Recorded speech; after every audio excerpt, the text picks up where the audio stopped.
What's happening, fam? L.A.R. movement still moving. Book is entitled Lessons from a Non-Custodial Father at Amazon, Kindle, and Create Space. Link will be in the description box below as usual. Go get it. PayPal link that also to ask me to put it up, so I'll put it up. Thanks everybody for supporting. This video is entitled A Culture of Commitment Phobia. Bunch of different conversations hodgepodged into this topic where basically as I get older, people have all of these ideologies, and what they boil down to is people are afraid of commitment. And what I mean by commitment is the day in, day out responsibility of doing something. You know, people say they want loyalty, right? But they want somebody to be loyal to them while they're not really committed to the person that's loyal to them. People want how can I say this?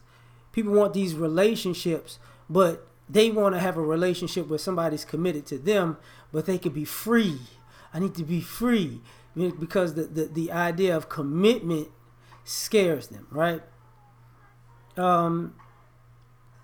People have this need to be trendy and fluid and art and artistic and free spirited with life, because if they actually pick the path that how can I say this, that you have to stick to, they're gonna say they're bored, but truth be told,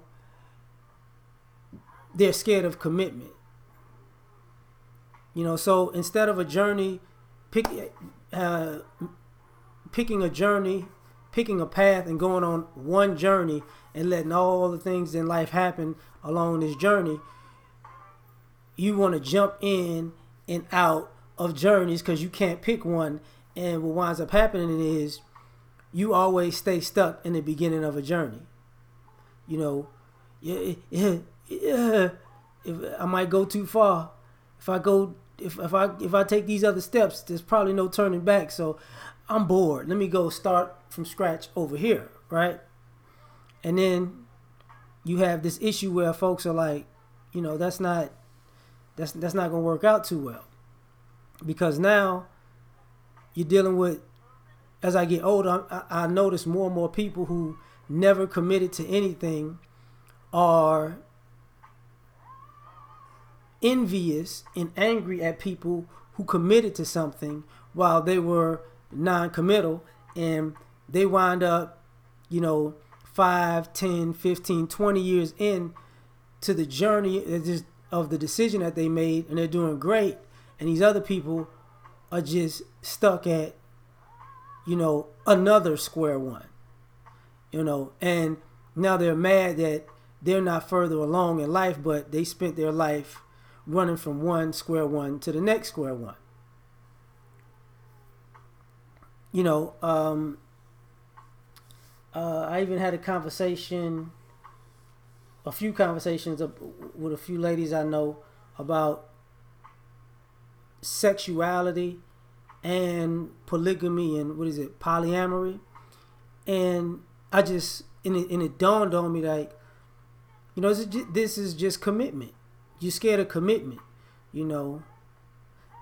We're talking about girls who are bisexual, and you know, she wants to be a man one minute, and then she wants to be with men the next, or at the same time, or she wants to be feminine one minute and she wants to be the woman the next, you know, and when you get too deep in one, oh, I like these people now, and I like those people now, and oh, I need to get something here and something there.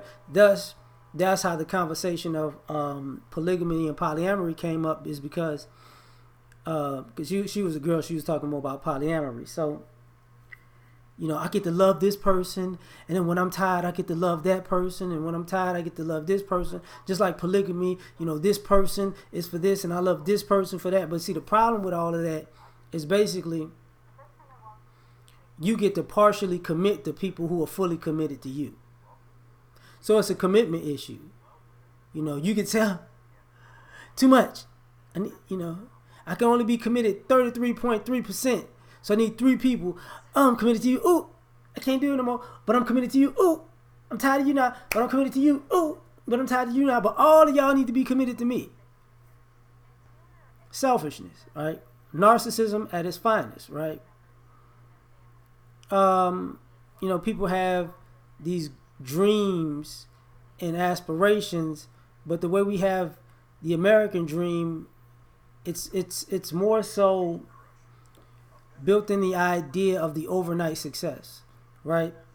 The person who just showed up one day, who knows if they put in any work? You're probably going to assume they didn't.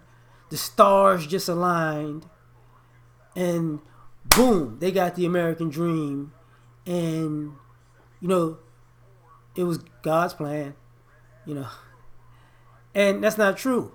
A lot of these people worked tirelessly when people weren't around and weren't looking, and they would build themselves up to a certain place, and then boom, or they would work tirelessly in something, how can I say, outside of the realm that they may be known at, and that other thing wind up catapulting them into a different place. But the hard work that they put in this other thing is really the foundation for their success, because they were actually committed to something. And this idea that everybody could just chill out and sit and watch TV and eat Cheetos and Oreo cookies, and then opportunity comes knocking on at your door, but it really ain't your door, it's somebody else's door. You just happen to be sleeping there, right? It's your parents' door, it's your grandparents' door, it's your friend's door, it's your family's door, it's your roommate's door. Not necessarily a roommate, but somebody you're staying with's door. You get what I'm saying? But you're not committed. You're not committed. And it's a commitment phobia. And then the irony of this whole situation is, when I was talking about, you want people and things and dreams and aspirations to be, 10 toes down and all in, committed to you, while you partially committed to them. It plays out in a negative way on the back end, because people,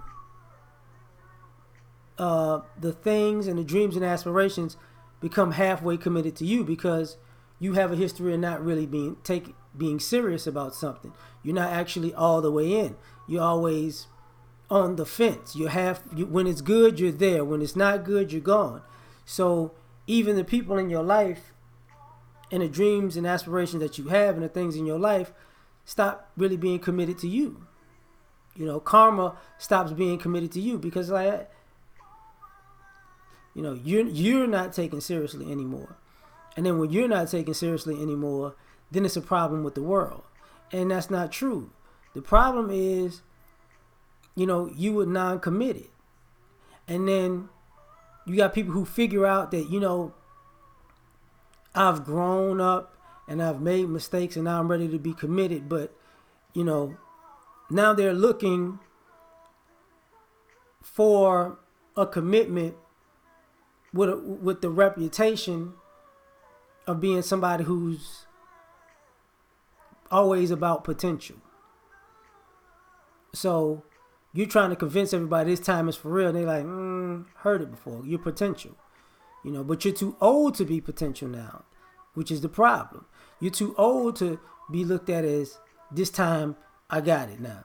You're too old to be looked at as, I know I made mistakes, but, I've learned from my mistakes.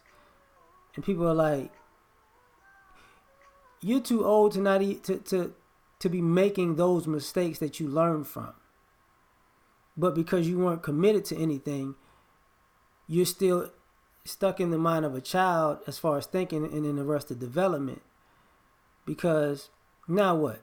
Because what winds up happening is, you sitting in a room of people who've been serious while you've been playing this whole time, and you're wondering why they look at you like a child, because you've been playing like a child. You've been quitting like a child. You're only there for the good times like a child. So thus the culture of commitment phobia. Like, share, subscribe. Catch y'all on the next one. Peace.